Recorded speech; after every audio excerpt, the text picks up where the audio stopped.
makasaysayang tagumpay ang naitala ni Roland Popatco Jr., 22 anyos, isang aita mula sa bayan ng Porac, Pampanga.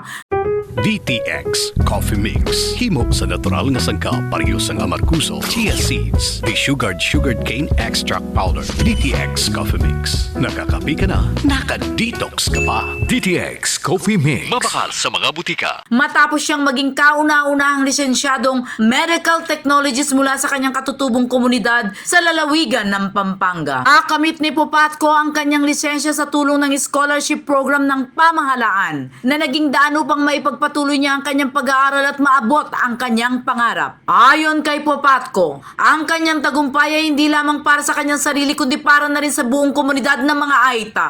Aniya, nais niya magsilbing inspirasyon sa kapwa niya katutubo na mangarap at magsikap para makamit ang kanilang mga mithiin. Hindi rito nagtatapos ang kanyang adhikain dahil plano niyang kumuha ng kursong medisina upang maging doktor balang araw. Layunin niyang makatulong sa pagpapabuti ng serbisyong pangkalusugan para sa mga Aita at iba pang komunidad sa malalayong lugar. Ang tagumpay ni Popatco ay tinuturing na mahalagang hakbang para sa representasyon at pagunlad ng mga katutubong pamayanan sa larangan ng edukasyon at pangangalagang pangkalusugan. Balita mula sa Pampanga, Central Luzon. Aileen Cueva Sanchez para sa Kampiyon na Himpilan. Kampiyon sa balita, serbisyo publiko at kasiyahan sa buong Pilipinas. K5 News FM.